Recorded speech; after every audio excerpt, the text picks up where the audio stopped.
So I'm here with Greazy Wil, Grammy-winning engineer, worked on some of my favorite albums of all time, Channel Orange, Killer Mike's Michael, so much good stuff, 444. So I have so many questions. Thanks so much for sitting down to talk with me. Yeah, my pleasure.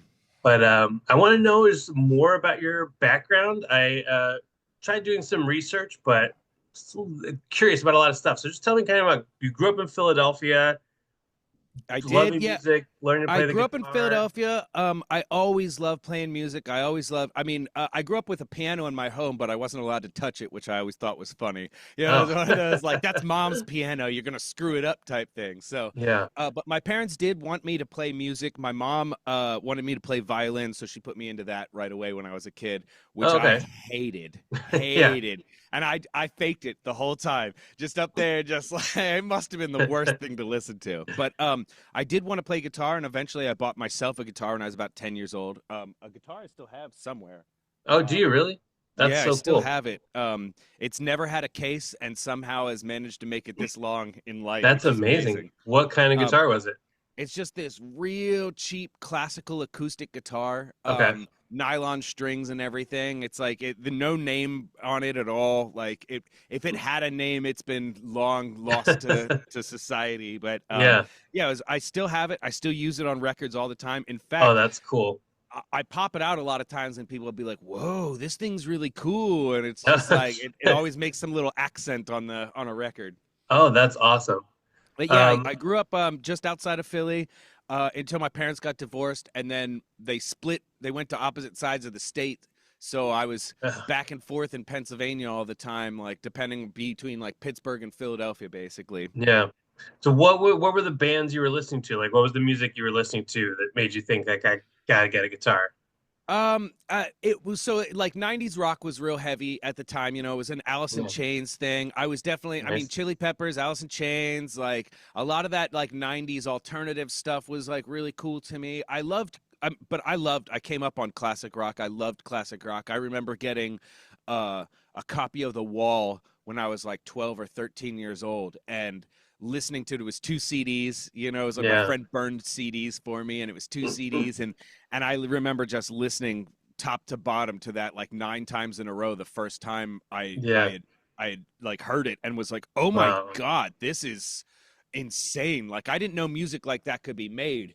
And Yeah. then right around that time was also when MTV2 started existing. So I was probably like Sure. 13 or so and MTV2 started existing and that was when I saw the Mars Volta at the drive-in for the Yeah. first time Oh, on nice. TV, and I saw the video for One Arm Scissor, and my mind was just blown. I was like, Love "Oh that. my God!" Because Love to that me, whole that was album. like, yeah, that was like Pink Floyd, but hard. It was Yeah. like heavy Yeah. Pink Floyd. It was this really interesting, crazy chords, crazy ideas, like crazy structures and everything.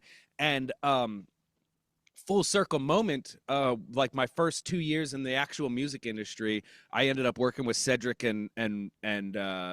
Omar. eh, no, not Omar. Cedric and Juan from the Mars Volta Oh, had a cool. side project that I worked on with my friend Robert Carranza, and Cool. uh, and it was such like a, oh my God, I'm in the room with these guys. These are the Yeah. reason I'm here. Same thing with the Chili Wow. Peppers, like Rage Against the Machine, like all those guys I eventually ended up working with, but those were my reasons to get into music. I remember Yeah. when Battle of Los Angeles came out, I I learned that Love album that from record. beginning to end on bass. I learned every single bass line on that song, on that album, and was just like blown away by it. So, Yeah. Well, I did see that you played bass. When did you switch over to bass? sometime in high school, whenever I realized it was way easier, I was like, these motherfuckers with all these strings, man, and I got to learn all these chords and bass. I just got to learn a note at a time, Yeah. man. This is Just way four notes. easier. Yeah. So I started playing bass. I mean, at this point now, I'd consider myself like a multi-instrumentalist where I can Yeah. play a little bit of everything, play some drums, play some guitar, play some bass, play some piano, like organ, keys, whatever it takes. Like that's kind of where I'm at now is I think the jack of all trades, master of none thing, where it's like I, I just know enough about everything to play it. But yeah, Right. I made that switch sometime in high school, started playing bass in bands. Um played with a bunch of people that would, you know, really inspire me. To this day, inspired me to become a musician, even though they did not take that path themselves, which I thought was Right. crazy. You know, it's like, because all these guys in high school, I thought they were the reason I started playing, because they were so good. You know, I was like Yeah. 13, 14 years old, and these guys are doing solos and playing the shit out of guitars, and I'm like, what the shit? And then I like chase that my whole life, and it ends up being, actually, they all stopped playing music at some point in time, and I was the one that was like, I gotta do this, I gotta do this. It was just a weird Right. little, you know, I transition. mean, and that seems to always be the way. It's not always the most talented ones. It's the most The persistent race or is not to the fastest, but to those who keep running, you know. yeah. No, That was a 100%. poster on the wall in my gym class when I was in high school, and I think Yeah, it's about it stuck with all you. the time, because it's one of those stupid kitties hanging in there like posters or whatever, but it really does it does matter if you just keep going. You just got to keep Yeah. going. So I know you do like all genres, but I feel like you're known really for your hip hop work. Were you a big hip hop fan as a kid, or was it all Oh 90s man, rock? hell! I mean, one of the first CDs I ever owned was 36 Chambers Wu Tang. Yeah. I was a huge Biggie fan, huge Pac fan. You know, Power 99, banging hip hop and R&B back in the day. You know, out Yeah. of Philly. You know, I loved You hip were hop, just and it was everything. I It was was really my you yeah. know the contrast to that is my oldest sister, who kind of gave me a lot of music, was big into country. She was into Oh, 90s really? country, Garth Brooks and Toby Keith and Clint Black and all that stuff, Wow. and I loved that stuff too, and I still listen to that stuff too, and still Yeah. have like a love for rock. I have a love for hip hop, for rap, for R&B. Literally Yeah. everything. I think I've always kind of felt almost annoyed at the fact that people around me were only listening to one genre, when I was like, Same. do you Same. guys Yeah. not know about like this? You guys don't know about Pavement? You don't know about Pavement? Like, what are you talking about? Like, I just, Yeah. and like, especially weird niche stuff. I loved weird niche stuff that like at the drive-in. At the time I was getting into at the drive-in, that was not something that people were listening to. Yeah. And even Mars Volta wasn't like a thing that people really like. You know, it's like cult stuff. It's cult stuff for It sure. is weird to me. I mean, I was just like the perfect age for At the Drive-In, and I saw them at tiny clubs like before they really blew up. To me, those are like two of the biggest bands in the world, like At the Drive-In, Mars Volta, two of the all-timers.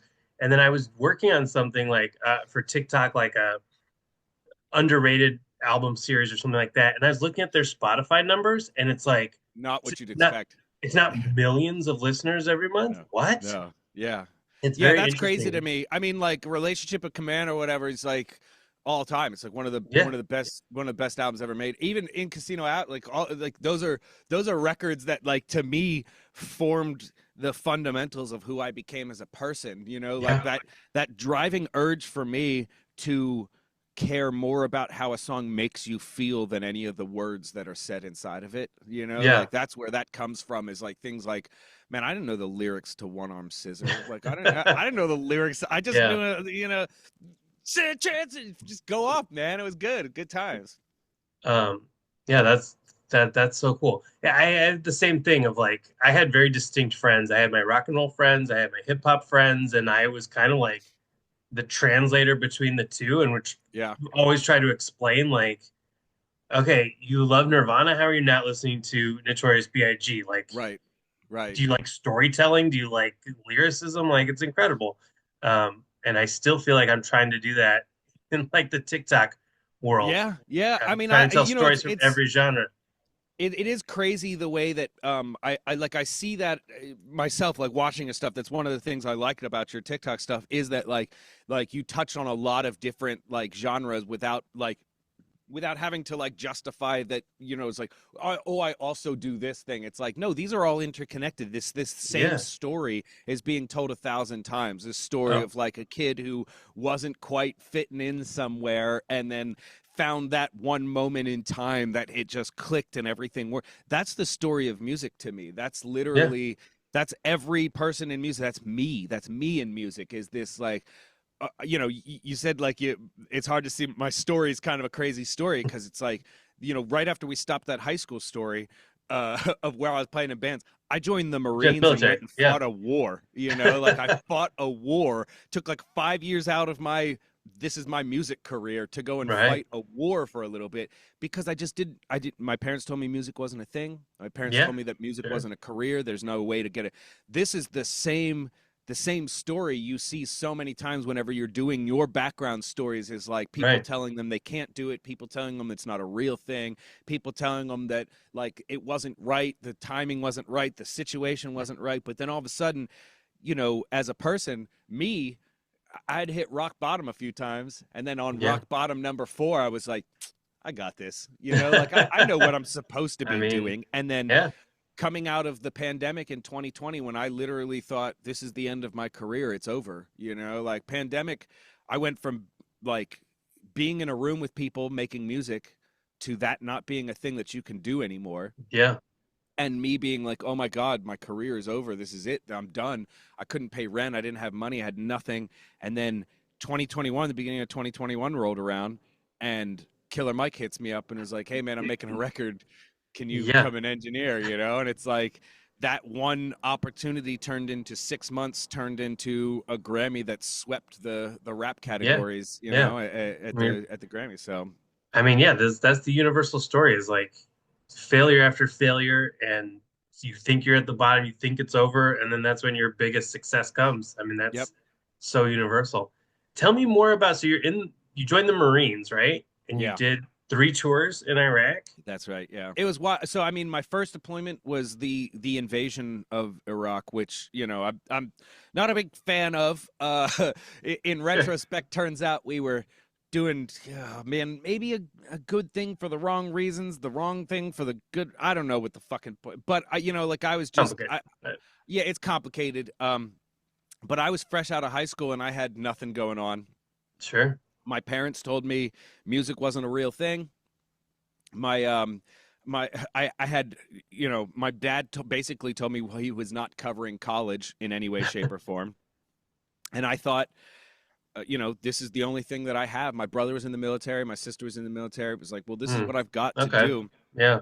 So I joined in June of 2003, and in January of 2000 and no, sorry, June of 2002, and in January of 2003, we deployed to Iraq for the first time, and I was the Uh, tip of the spear entering Iraq in 2003. In March of 2003, we were the first people to cross the border, and was there for 9 months.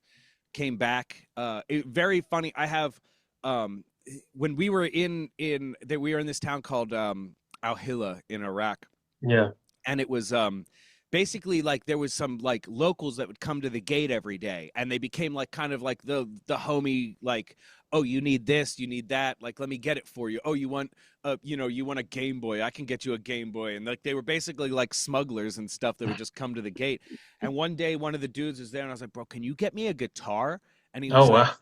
yeah, I can get you a guitar, $150. And I was like, sold. So he went and he got me a guitar, and in Iraq I was playing guitar. I had one, and I Oh, was cool. like practice songs and stuff like Yeah. that. That was my first deployment. And then went back a second time. On my second deployment, we had kind of transitioned from that. We were fighting an enemy. We were fighting the Iraqi military, the whatever the fuck they were, the Republican Guard, whatever. But the second time it transitioned into like, now we're fighting freedom fighters and shit like that, and Yeah. it's a whole different thing. And it was a lot more dangerous, a lot more deadly for a lot of people. That's when I got Yeah. shot on my Yes. second deployment, and it was and I ended up in a wheelchair for a little while because I got both my legs were Really? fucked up. Yeah, and I couldn't really walk. I couldn't do much. So again, right back to, well, I can play guitar. Like Yeah. did a lot of that, and then went back a third time after I rehabilitated. I went back a third time, and then I came back and I got out of the military, and I had no idea what to do with my life. I Yeah. was like, You're right shit. back to And square one. yep, right back to exactly where I was before I went in the military, except for now I'm fucked up. Yeah. So, Do um, you have any like did that injury Is it like a recurring thing, or is it Yeah, still bother yeah. you? I mean, both my knees are pretty bad now. My leg, my back is really messed up from all the damage that my legs took. Like, there's like Hmm. long-term implications for things a lot of times. When you get hurt Yeah, at 19, 20 years old, it's like sure. it may not even be a thing that you realize for another like 5 or 6 years, but then all of a sudden you're like, God, like, why is this thing hurt? Well, you've been walking weird for 7 years, so Right, right. that's how it happens. Oh my God. So yeah, so definitely a lot of that stuff. I mean, I'm technically 100% disabled through the VA and Yeah. everything. Wow. Yeah, and it's like a lot of. I mean, again, it was like a lot of. I got out of the military, I had no idea what to do, and I'm all broken and I had all this stuff. It's like, man, like I still didn't think like I could do music. I thought, Right. like I thought music was just like that's not what people do after the military. They get normal jobs, and I literally thought about becoming a history teacher. I went to school for like one semester, Yeah. and in that one semester, I um I hadn't been in school for 5 years. I've been in the military fighting a war and shit. And I went to Yeah. college. I went to a decent college, and I had a 4.0 at the end of the semester. And I was like, this isn't right. If I have a 4.0 at the end of a semester, this is a waste of my time. Like I should be struggling. This should be Right. hard. This should be a Yeah. challenge. And this isn't the tiniest bit of a challenge. This is stupid. And so I was just like, fuck it, I'm not doing this anymore. I mean, So I dropped out of school, moved down to Texas, joined a band, played in a band for a few years. We got really good. We got signed. We had yeah. some like cool things going on, What and was the name of that band? I tried finding, I couldn't find it.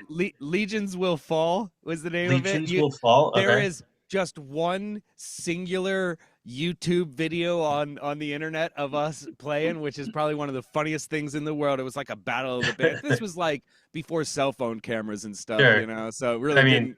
The thank only God, camera maybe. we literally had, my homie had like a like the family cam, out there doing doing the shots.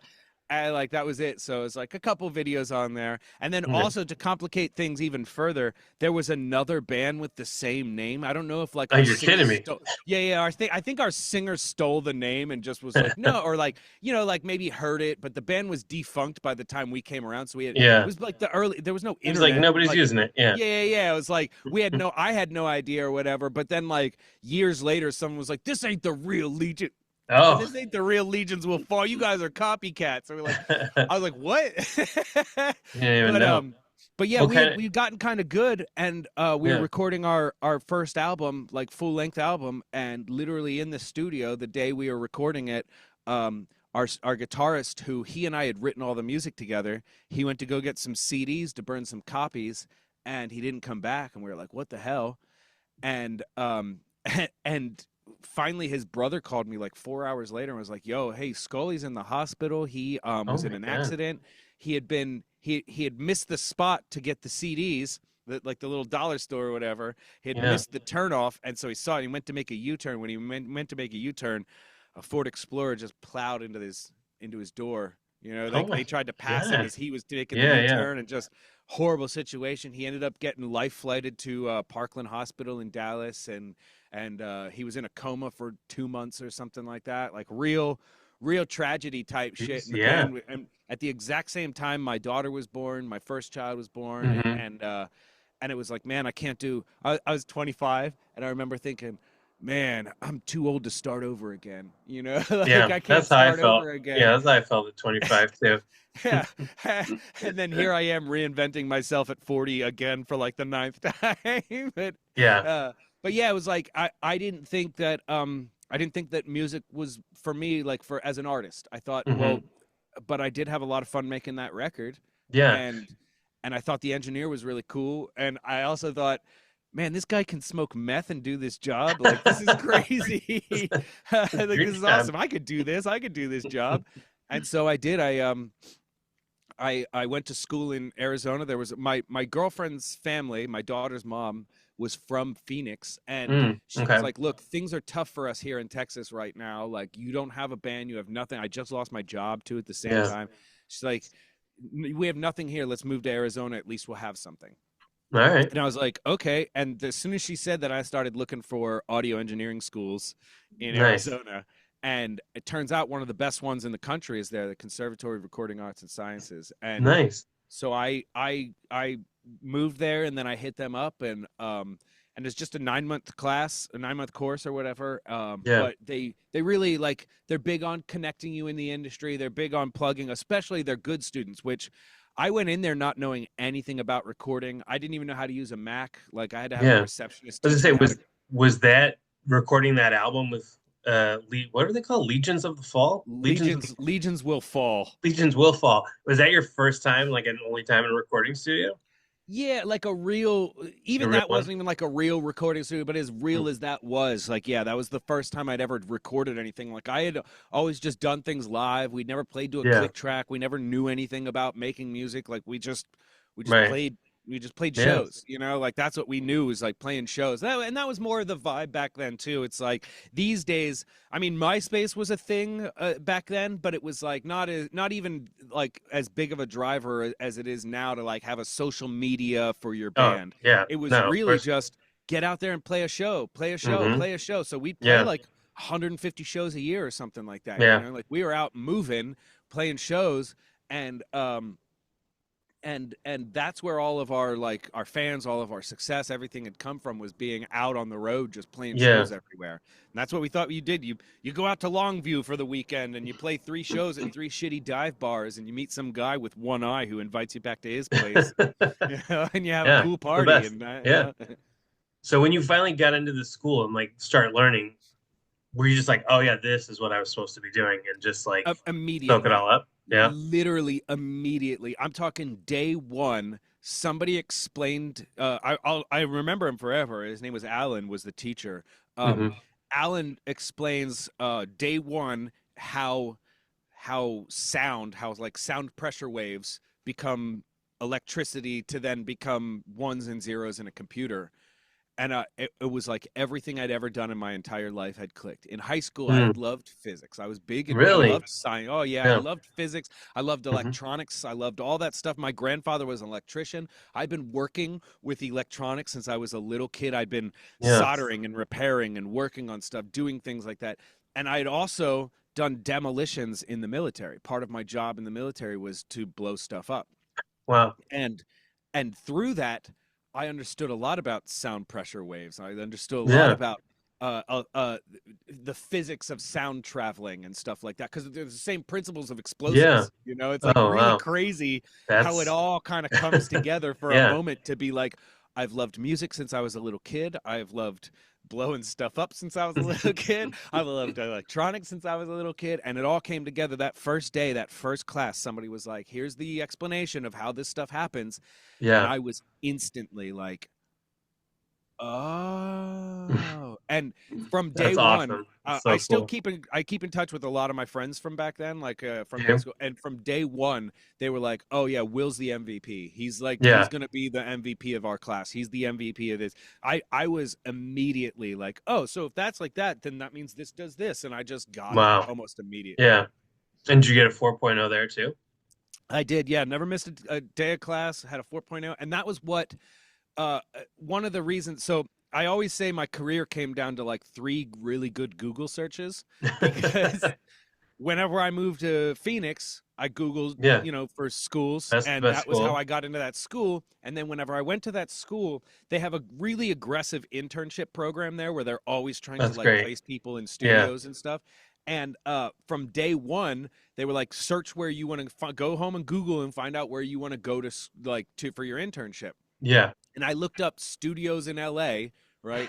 And East West was one of the top results. And I saw there Yeah. was all these other ones that are big deals, like NRG was a big deal, Conway, Sure. Sunset, and Henson, like all these. There was all these, but for some reason, I saw East West, and I was like, "Oh, this is the motherfucking place." And so Yeah. I didn't know at the time East West had only been open for like a month whenever I Oh, started in really? school. Yeah, they had just reopened because they'd been closed. There's a long studio history here, but Yeah. they had closed down because of the bankruptcy of Cello, which was the last incarnation of what the studio was Cello Yeah. Studios.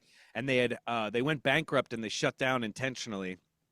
And then Doug Rogers bought the building, and redid all of like the common areas and cleaned the place up and everything and then reopened. It had only been open for like a month or two whenever I started looking at it. So I Yeah. found it and then I started telling them, hey, I want to go to East West. And they're like, hey, East West doesn't take people very often. Like you should Yeah. have a backup or something. Yeah. And I was like, no, that's the one. If I'm going anywhere, that's where I'm going.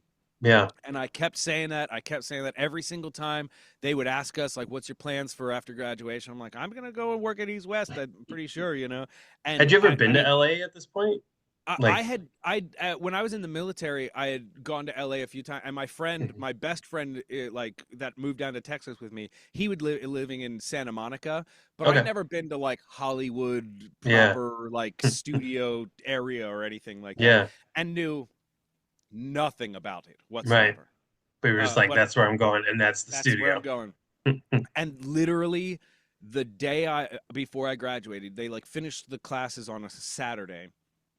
And the Friday before that, I was in class and my internship coordinator came to the door and I remember there's like a little window in the door and he kind of like looks in the window and he, you know, gives me the old and I come out in the hallway and he's like, hey, somebody just put in their 2-week notice at East West. Wow. And they if you can be there on Monday, they'll interview you for the job, you know. And it's Friday, you Yeah. know. And I'm like, shit, East West, shit, that's 5 hours away. I'm there. So I packed up all my shit and I went to LA. And Yeah. I had a friend who lived on Melrose that was like, yeah, man, if you wanna stay here, you can stay here for a little bit while you're doing your internship or whatever, and let me crash on his couch for a couple weeks. And That's so cool. I went in. I interviewed for the job.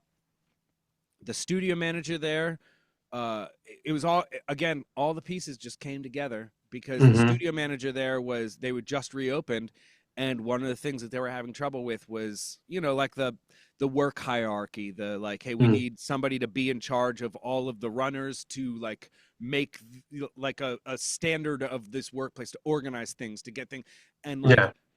My military background was like, oh, this is Yeah. You can exactly what we're organize looking that. for. Yeah, Yeah. we're looking for this dude. And even to this day, Candace will be like, who's the manager of East West? She'll be like, hey, Yeah. when you come in this week, can you be, you know, rough on everybody, make sure everybody's like really, you know?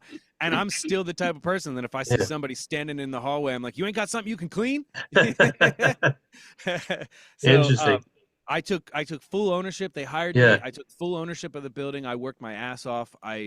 I was only an intern for a couple weeks, you know, then they hired me. They made me the staff manager almost immediately, started putting me on sessions. And then Yeah. it was only 2 months I'd been working there when Frank Ocean started coming in to do Channel Orange. Oh, that's And incredible. my I good didn't friend realize it Jeff, was that soon. it was that soon. Yeah. Yeah. That's actually, and I tell people this all the time because this is a crazy, for me, right? Channel Orange, you'd think like, oh man, that was like that made your career or whatever. It's like, no, But you, it's the opposite because the first thing I ever did in the music industry was the most successful thing ever. And so every time after that, I'm well, like, this is downhill from amazing. there. This is going to be as good as Channel Orange. No, bitch. Did you know? I mean, because he was pretty unknown. He had one mixtape, right? When he came in. Nostalgia Ultra hadn't even been out yet. Oh, really? Okay. Yeah. He released that while we were working on Channel Orange. When you were He was, working on it, were you like, this is incredible? Like, who yeah. is I mean, this? yeah, but also too, like, now to be fair, I've had that experience like 9 more times. You know? I mean, like, this is it, man. Yeah. But like for real, during that time, like I was like, man, this is really good. This stuff's Yeah. amazing. And then it eventually dropped, and it was like, why isn't nobody hearing about this? Like it literally, even after Channel Orange came out, this is a thing that people don't realize. And to this day, excuse me, to this day, Channel Orange as an album is only gold. It never went Yeah. platinum. It's Yeah. like that's the thing people don't really realize is like this is like a generational defining album. Before Frank Ocean, R&B was R. Kelly. You know, R&B was like Chris Brown style, like, you know, and then after that, we see all like the imitators that have come. It changed the course of music to now where R&B is no longer Chris Brown, but more Tyler the Creator style stuff, you know, more Right. Frank Ocean stuff. And that took a long time, though. It took till Blonde came out. And Yeah. Channel Orange was To really suddenly be like, appreciated. yeah. Where we're like, oh my God, yes. Oh God, yeah, Channel Orange. This is amazing, you know, but I Blonde mean, had to hit first. so I'm doing this series on the Grammys, which is part of why I wanted to talk to you, and I'm reviewing every single Grammys. And actually, today is the day I did Mumford and Sons beating Channel Orange for Album of the Year at the Right. Grammys. Right. I'm like, Yeah. We've definitely seen some what? change, haven't we? You know, we could go back in time and see this a few times, you know, like there's definitely like hindsight's 2020. People really love Sure. Mumford and Sons. And at the time, and this is my personal side of it, is like it wasn't a surprise that Mumford and Sons beat out Channel Orange because Right. at the time it was like, how many people really knew about that? You know? Right. And I'll say with Killer Mike's shit, you know, we had on that record at the time we went to the Grammys, we had Drake, Metro Boomin, Hmm. Travis Scott. Utopia, yeah. Yeah. Every single one of those albums, if you found the lowest streaming song on one of those records, it had more streams than our entire album did. Yeah. When we went to the Grammys, you know, it was like the entire album only had like maybe 9 million streams or something like that on Spotify. Travis Scott's lowest performing song had like 100 million streams. Yeah. No, Yeah. I know. I get that hindsight is 2020, so I'm trying to like be objective while I'm going through this and like not and try to find stuff at the time and find people who are talking at the time. That's kind of my problem with the Grammys. Is like you should have your finger on the pulse of the culture. Like even if something is not the biggest seller, like there were people that knew Channel Orange was something special when it came out. You should be what you should too. Yeah. Like Yeah, it just it's blows my tricky, mind. you know, because like also that's what I would say they did with the Killer Mike stuff. They actually they got it right, you know, because Right. that album culturally is extremely significant, you know. It's like They it tend to is do better in the genre specific categories than absolutely, in like the big ones. Yeah. but the the alternative to that too is like at the exact same time, you have no like even today. I'll say something and in the comments someone will be like, Utopia was a better record.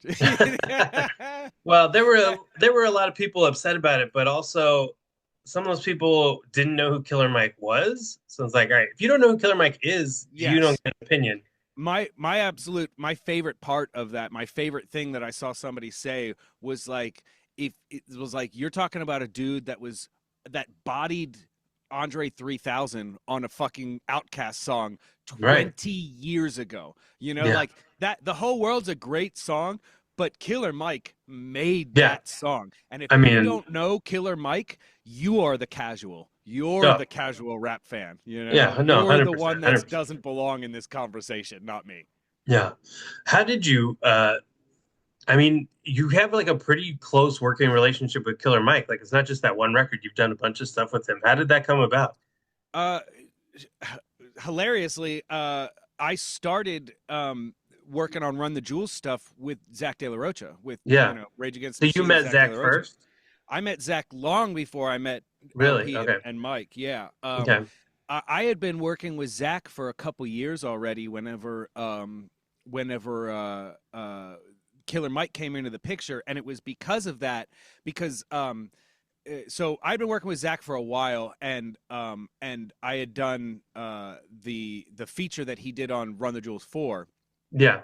for Just with the Pharrell. Love that shit song. on it. So So good, good. such a Yeah. good track, and Killer Mike was working with No ID, and he had just started doing like his shit. And No ID studio is right beside East West, and No ID Okay. was like, I don't really like he's always like this. He's like, I don't like having people in my studio, you know, like rent next door, go to East West, and then Okay. I'll just pop over, you know, Yeah. that way. You know, he's like, he don't want people smoking joints in his studio. And, you know, he's an adult. He's got kids and shit, you know. So he's like, go next door and book at East West. So they book at East West, and Candace, knowing that I've been working with Zach De La Rocha, knowing that I have the connection to the team already, was like, when they were like, yeah, we'll need an engineer, she was like, oh, Will works with Zach, you'll love him, you Yeah. know? And so it was Nice. the easy in. And then as soon as Hmm. I met Mike, I was like, oh, hey, man, I actually recorded Zach's stuff for Just. And you know, I Yeah. talked to LP on the phone a couple times and stuff. And it was like an easy, like, oh, okay, cool. And then brought me right into the team. And now it's just that's just part of the team, you know? Yeah. That's awesome. Do you ever yell at Zach De La Rocha, like, when are you going to put out a solo record? What Man, are you Zach going to be is, doing? I Zach is I haven't talked to him in a while, right? And that's how it is sometimes with your friends like in Sure. the music industry. But Zach and I mean, we were working together with the intent of putting music out. There's a Yeah. lot. I have a hard drive full of Zach De La Rocha stuff that's I just feel like you maybe amazing. made a video once where you talked about that, and I was like, He oh my was, God, I would yeah, love to he's hear such a that. cool dude. And Yeah. honestly, I respect the fact that he doesn't release any of the stuff that he's done. We all know about it. We know there's the DJ Shadow stuff. We know there's the LP stuff. We know that there's other things that Zach has done that just never made the light of day.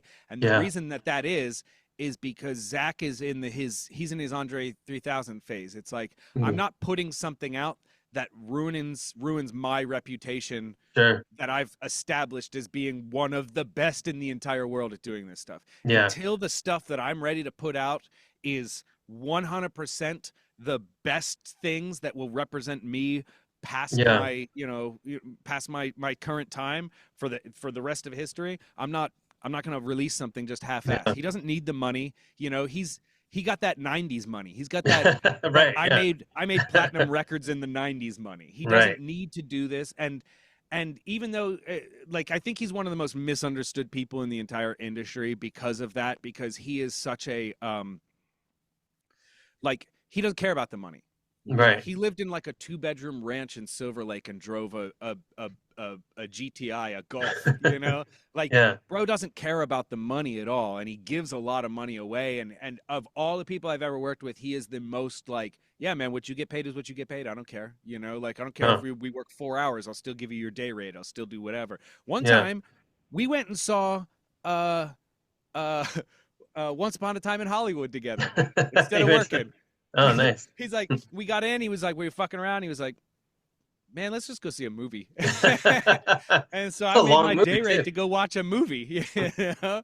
But like Zach was, he and I were really good friends for a really long time, and we talked a lot. Like we talked Yeah. a lot about all the things that he you know, was facing as a musician and everything, and what he felt about. And I was always telling him, like, my position was always like like not that I'm putting this same category, right? But like MLK could not have been MLK if MLK was not out in front, like of every march, being the Yeah. face of the things that he did, right? And so people get really hard on Zach about like, oh, he's full of shit. He really likes capitalism. He wants Oh, yeah. money. He wants Wow. all you Rage Against the Machine tickets are this much. Like like that stuff comes to him and it affects him in a way because it's like he sees that and he knows that that's not who he is, but yet he Right. still feels like how do I lead this fucking procession without also, you know, like doing shows at Madison Square Garden? How do I Sure. be,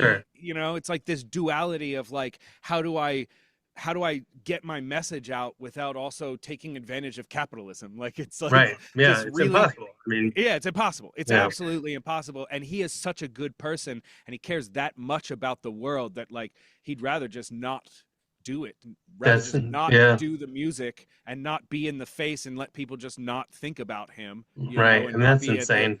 yeah. So, I Yeah. mean, ultimately, it's your fault, fans. It's your fault. If you guys I would mean, just shut the fuck up, he'd put more music out. yeah. No, I mean, yeah, you know what? I don't blame him for that. Like Yeah, every time it's dude, it's really hard. It's really yeah, hard. no, But every he time I is do a truly, Rage Against the Machine video, I see all those comments and can only yeah, imagine being the person. yeah. And Zach's not, you know, like Tom's out there providing a narrative for people. Tom's Yeah. in Yeah. the public space, you know, but like Zach stays quiet and he doesn't want to do that. So he doesn't want to have an Instagram, you know, like he doesn't Right. want to have like social media shit. He doesn't want to do that stuff. And so like it allows other people to corrupt the message that isn't really the message. Like Zach's message is actually, bro, I don't fuck with it. He got a Tesla and then immediately got rid of a Tesla because he was like, fuck Elon Musk, dude. You know, like the dude lives on Yeah. principle. He lives Right. on principle, and I mean, that's something that you can't expect from almost any artist these days. right. So I mean, that's awesome to hear because I grew up loving Rage Against the Machine. I actually got to interview Tom Morello this year. It was like the highlight of what I've this whole TikTok right. music historian journey because like I grew up worshiping those guys. So that's I mean, it's awesome. Yeah, I got credits on Tom's album. You know, obviously I did the Just thing with Yeah. Zach. Like having those two credits kind of actually meant more to me than almost any other credit I'd achieved Right. up to that point. You know, Yeah. and until I Did you won a Grammy off Killer Mike stuff, and then did I was like, did you tell him like I learned all the bass lines off Battle of Los Angeles? Or do you not try man. to I be tried to play it professional? cool. Yeah. I tried to play it cool for so long. I tried to play it cool for so long, but eventually I had to tell him like, because you know, like we were having one of those deep conversations where he's like, yeah, Yeah. you know, I just like I don't want to do this and blah blah blah, and Right. I was like, man, I never really told you this, but you don't understand. Like I'm a super fan, super fan. Like I didn't even know when I went to work with Zach. Actually, this is a really funny story. I didn't even know I was going to Zach's house. Oh, what? I I had been friends with Juan already from the Mars Volta and Racer Yeah. X, and you know, great bass player. He's working his way back up, and I fucking love him. If he ever sees this, Juan, I love you, bro. I'm ready for you, man. Let's do it. But Juan, he had an accident like a few years ago, the whole thing. Yeah. But Juan had said to me, "Hey, man, I'm going over to my buddy Zach's place tomorrow. Can you come and engineer for us?" And And you didn't say it's Zach De La Rocha? yeah, in my head, I thought I knew he knew this dude Zach that played guitar. Like I like there was a bunch, and I Yeah. just didn't think that, you know. Right. And Yeah. then he gives me the address, and I show up, and we go to the door together, and Zach opens the door, and I'm like, and so and that first day we go into the back. He had a place in Silver Lake. We go into the back and he's got a little pool house that's got, you know, an API console in it and all this cool stuff and everything. And we sit down and we start talking, and it's all like three of us or whatever, you know. And like 4 hours later, I'm like, we have not pushed record one time. Like Oh, we wow. just been sitting here talking, and we Yeah. talked about, you know, like the military. Because Juan was like, oh yeah, man, Wil was in the military, man. He was in the Marines. Like, Mhm. oh yeah. And Zach was like, oh really? Like, tell me, you know, and like very curious about. We Interesting. talked just personally, like human to human, that whole first day for like 4 hours. And then he was like, fuck, man. All right, well, let's, you know, like, let's get up, you know? And I was like, okay, all right. And we left, and he gave me a call, and he was like, hey, man, look, I'm looking for somebody. I want to get like back into making records. Like, I know you came over here with Juan, but I fuck with you, and like, I want to make music again. Yeah. Can you come over and like, let's do stuff. And so for, man, like almost 2 years after that, we would get up like one at least 2 or 3 times a week, sometimes more, sometimes less, but usually about 2 or 3 times a week we would get together, work on some stuff. And during that time he'd get some like features in. We did this amazing Algiers feature during that time that Oh, yeah. Yeah. nobody has ever even heard, you know, but such a good song. um and and like we just, you know, we'd work on his stuff, we'd work on features for stuff, we would put stuff, and a lot of times we just smoke cigarettes and talk. Man, I must Yeah. have smoked like a pack a day whenever I was working with Zach. Just sit out there and talk. And that was part of the job too, you Yeah. know. It's like I that was when I kind of realized that it's like being the psychologist and the friend and Yeah. the, you know, it's like that's part of the job too. And I Sure. thought that was like the big moment for me to get that was like, hey, I'm like literally here, like talking this man off a ledge, you know, because he's like, let's just delete the whole thing. Oh, Like, hold on a second, Jesus. hold on a second. Oh, man. Did you think back like, man, I remember when I was shot in the leg and in a wheelchair in Iraq, and now I'm recording with Zach De La Rocha? Like, how Yeah, surreal was that?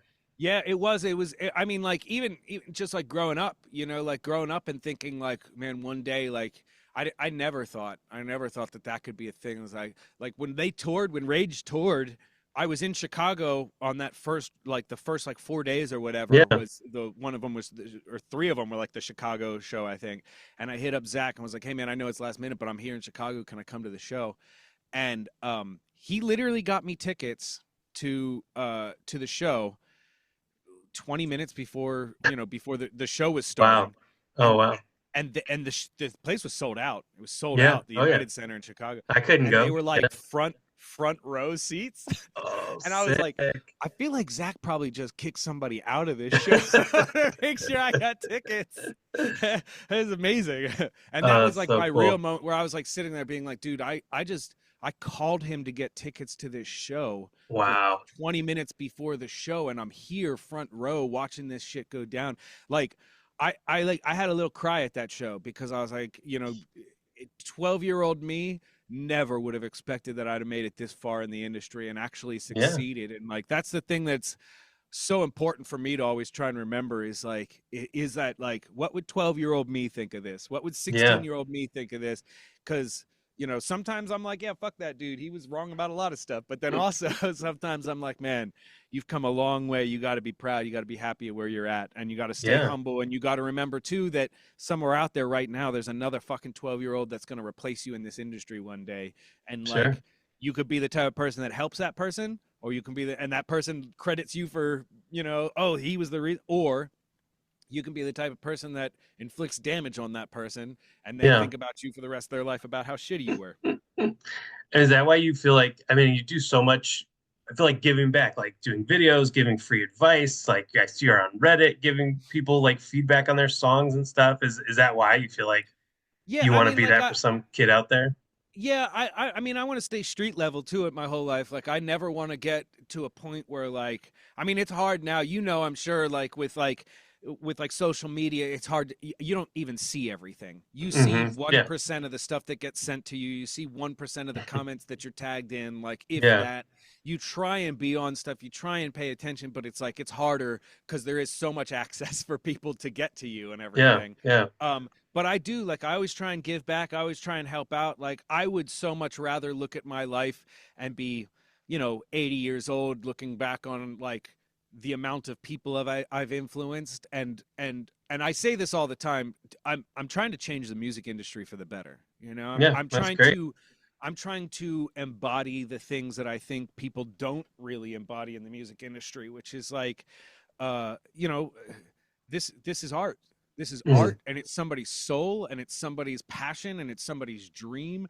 And if you are not going to appreciate that and step into like that lane of like, hey, like you're only hurting people. If it's just about the money, like what are you doing this for? If it's just Yeah. about being internet famous, what are you doing this for? Like Hmm. you're never gonna make it past those 150-hour weeks if you're just doing it for the money. You're never Yeah. going to be able to Yeah. make it past it. Like you have to really love this thing, and I really believe long term I can fix a lot of the problems in the music industry. I can fix the way that music has felt more and more bland over time. Yeah. Like I can fix the factory assembly line mentality of people making music, and you do that by connecting with the artists and understanding who they are and making sure what they are and who they are gets out in the music, that it is expressed properly. Killer Yeah. Mike, when Love we are that. doing the album, there was these conversations all the time where people would be like, are we doing too long of an intro, or are we doing too long of an outro, or is this too much? Do we do go? And every single time it was like, bro, what, all the music you're referencing, all the stuff that you're referencing, those songs have intros, those songs have outros, those songs have Right. guitar solos, those songs have parts. It's not just verse, chorus, Yeah. verse, chorus, bridge, out. It's like these Yeah. things had structure and they had feel, and that's what you loved about them. And if you make that record, if that's the record you make, people will listen to it. And even if not everybody listens to it, the people that do listen to it will be like, damn.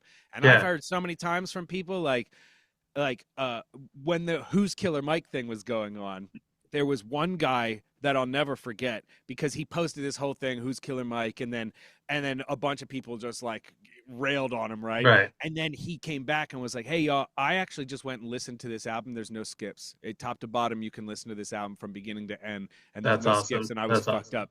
This album deserved, and I was like, All right, good. okay then, So, yeah, takes a lot to admit you're wrong. That's great. I do want to Yeah. talk about that a little bit before we have to go. Like, what did that mean to you to win a Grammy for that? I mean, your first Grammy, was that I something, was that a goal? Yeah, so technically not my first Grammy. Technically my first Grammy. Technically not Okay. the first one I got my trophy for, right? Oh But I yeah. had worked on Jon Batista's record the year Oh before, yeah. I which was won gonna like ask about 7 that. Grammys. Right, Um, including album of the year, but you didn't get a trophy for that. Why? yeah, so Grammys are real specific about who gets Yeah. trophies for what, and I was credited as recording on that, not as Hmm. engineer. And so Oh, recording does not get a Grammy, but but engineer engineer does get does. a. Yeah.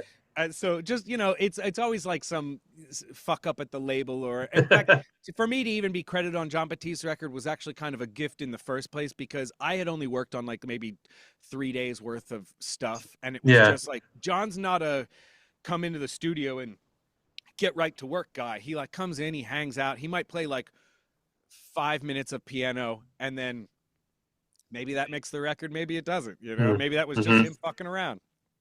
But like it was one of those situations. I was just filling in for a couple days, and so I was Yeah. gifted that. I'd also worked on the record Agua Maldita, Molotov, the fucking Mexican rock band. They won a Grammy, a Latin Grammy for Oh. rock album of the year. Okay. And I had worked on that with my friend Daryl Thorpe, who was kind of one of my early mentors. Um, and I'd also, I mean, obviously worked on Channel Orange. Yeah. I had touched Yeah. dozens of Grammy-winning albums at this point, Right. but this one was the first one. I'd never complained whenever I didn't get the trophy or didn't get the. I Yeah. never complained, because I always felt those aren't mine. Sure. When they're mine, I'm getting my trophy. But until it's mine, I'm not Yeah. trying to take ownership of something that's not mine. And so I've But this. never really, when I got it, I that was the moment of like my friend, one of my mentors, Robert Carranza, who's an amazing producer, amazing engineer. He said to me right after I got it, he said, your Grammy isn't for the album that you won it for. It's Mhm. for the thousands you've done that deserved it and didn't, Yeah. That And I makes think that that's the real thing there, is like the right. validation of that, to be able to be like, wow, man, like, no, I'm holding this thing in my hand. The ultimate award, is Yeah. right here in my hand. But I did say to Josh Goodwin the other day, who, if you don't, Josh Goodwin is, he was Bieber's engineer, and he's like, he's done a lot of really cool stuff mixing Yeah. wise since then. But he's also an ex-Marine, and we bonded on the Justin Bieber sessions way back in Yeah. the day. And I saw he posted his Grammy the other day, and I was like, what sucks about a Grammy is that once you win one, the next achievement is like the most. There's no like, oh, I got 2 Grammys or 3 Grammys. Right. It's like, Yeah. No. it's like you turn 21 and then you have no more important birthdays, until you reach 100. Like that's Yeah. what winning a Grammy is, where it's like, what the most engineering Grammys is, like fucking 40. There's so many. Wow. Yeah. There's people out there with a lot of Grammys. So Yeah. Yeah. Does your Grammy say Greasy Will on it? it does. Yeah. Oh yes. Where did that nickname come from? It came from a Pharrell session. Oh really? Back many years ago, I was working with Vic Mensa, and Vic Mensa at the time was real hot. He was Rap's darling, and he went over to Pharrell's studio at Conway, and we were working on some stuff. And there was these 2 guys there who had also been like the guitarist from NERD and stuff like that, like those Oh types cool. of people. I loved who were like, NERD. yeah, very cool shit. And somebody was talking about this band Greazy Wil, Okay. and it got like misinterpreted as Greazy Wil, and then somebody else was like, Greazy Wil's Greasy more Will. like it, and then and it was like, oh, Greazy Wil, and then Vic Mensa was like, oh, that's going in my fucking phone, dude. And as soon as he had a rule, like if you got a nickname on his sessions, and it goes into the phone, and that's who you are from then on. It's like we had like Nico Blanco, and we and Greazy Wil, and it was like, fuck, man, and then it just stuck. And then at some point in time, it was funny, because I was going at the exact same time I was doing that, I was also working on like Moana, and I was working on Wait, you worked on the Moana soundtrack? yeah. I recorded Oh my God. Jermaine Clement for the Tamatoa stuff. I For recorded Shiny? yeah. You should have led with that. I got two daughters. That's Shiny. the Yeah, dude. It was oh, amazing. It was so much fun. I worked on all that stuff. I was the assistant on it. It was David Bauscher was the actual engineer or whatever. But oh, that's cool. I did some clicks here and there. It's like so I'm doing this like professional Disney stuff. I'm doing this like Yeah. high like high level professional type shit, and then I'm also doing like sessions in Vic Mensa's basement and shit like that.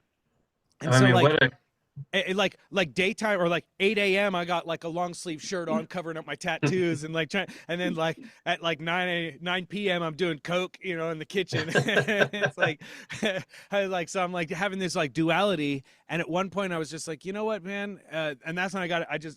I tattooed it on my neck. I was like, I'm greasy now, dude. Like I'm sick of like trying to be like William during the day and yeah, like greasy, and I was like, and it kind of it did this amazing thing where it forced me into being like the thing that I am, because as mm, much as I loved working on the Disney stuff, as much as I loved working on films and stuff like that, I worked on yeah, The Greatest Showman, I worked on like all these like crazy movies, and I liked doing it, but the vibe was not music for me. The vibe yeah, wasn't right, mm. it was like I was like just I don't know, hanging out with like my parents or something like that. It's just like it just wasn't it wasn't like what I wanted to do. And so embracing being Greasy Will really was Yeah, like once I did that and I became greasy and everybody was like and I just started telling people I'm greasy and shit, that's whenever it became like I stepped out of like I'm just the normal like white guy engineer on the session, yeah, and I'm a person, I'm a figure, I'm like like I'm a deal. People like yeah, it's putting a title on something, making yourself iconic instead of just being like your everyday person. And sure. honestly, like embracing Chapel that was Roan, what brought me a lot of my success as well, was to be like, yo, really? Yeah, like I introduced myself to Killer Mike as Greasy. What's up, man? I'm Greasy. Nice to meet you. And that's the type of stuff that people remember. sure. That's how Yeah, you get locked into somebody's memory, is like, right, that dude with the crazy name, right? yeah, for sure. Did the winning the Grammy change anything? Did it open doors for you that were closed before, or is it just kind of a this is a nice validation? It changed nothing for me personally in terms of like how I feel about myself, but it did change like the credibility. It's a credibility thing. Hmm. I'm the first person to leading up to getting a Grammy saying the Grammys don't mean anything. The Grammy is Right. just political, Yeah. It's like Yeah. it's politics, man, and like and Yeah. it is. There's politics involved in it and everything. So I can't be that type of hypocritical person to be like, oh no, it matters. It Yeah. matters. Now that I have one, it's important. Yeah. Yeah, because I also know, like, I have plenty of friends. The morning after the Grammys, Nico Bolas, who was one of my first like real mentors. The guy had worked on Toto. He's on the cover of a Toto album. Like Oh that's wow. like, yeah, he worked with Neil Young. He worked with Hmm. like all these crazy people. He's like one of the best producer engineers in the entire world. And I was still to this day, one of the best producer engineers. He called me the next morning and he was like, man, that's so cool. Congratulations. And I was like so touched that he called me, I Yeah. was like, man, like my mentor calling me the morning after Yeah. being like, hey, that's really cool. And after I got off the phone, I was like, man, Nico must have like 1,000 Grammys. That's so cool that he called me. And I looked it up and he had zero. And I was like, what? How does this It's dude that's insane. recorded Neil Young and Toto and is like best friends with Steve Lukather and was best friends Yeah. with Jeff Porcaro, was like, how is this guy have no Grammys? And then that's really Yeah. when it's set for me, is like it's luck. It's like you Yeah. could be in this industry your whole life and never get a Grammy, and then Yeah. you could get one early. Like Jeff Ellis, who did Channel Orange with me, he was like the main engineer on Channel Orange. His first Grammy came 2 years into his career, Wow. and it was Channel Orange, Yeah. and then I was working on that same record, but I don't get a Grammy until I'm 15 years deep. Thank you so much for sitting down to talk with me. This was really cool. Yeah, And my pleasure, man. Thank you. Thank you for what you do too. I think I love that. Like I said, I think that history, that story, that stuff is so important. yeah, It's like people, when I was a kid, it was behind the music. It's yeah, like I that's what I watched grew The up with Dark too. Side of the Moon behind the music 1,000 times. Same. Like Yeah. I watched those classic albums. I watched all those things, and like it always made me sad that those things don't exist as much anymore. Or Same. when they That's why I'm do, here. it's it's a 2-second clickbait thing, and it's not a real like in-depth like look at this stuff. And that shit is really cool to do, and I really respect that you do it, because I also know on the other side of things, I'm currently working on a breakdown of Phil Spector. Oh, And that's an interesting story. oh my god, incredibly interesting story. And I've been fucking with, dude. It is like the work that you have to do, like sources and like, and then like cross referencing to make sure that the source you're picking isn't the dumbest person in the room type story. The stuff that Yeah, you have to do, it is an incredible amount of work. And I know, like, yeah. even just making the videos for this is a lot of work. So much appreciation for what you do, because Oh, thanks, man. I appreciate it's it.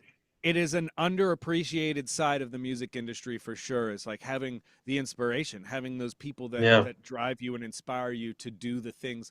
I'm a perfect example of what that leads to, you know. yeah, You can't always see the long term of what the thing you're doing right now is, but the thing you're doing right now, the long term is people loving music lifelong and having those types of like influences to be like, no, it's about the music, it's not about the fucking money, you know. And like, that's important.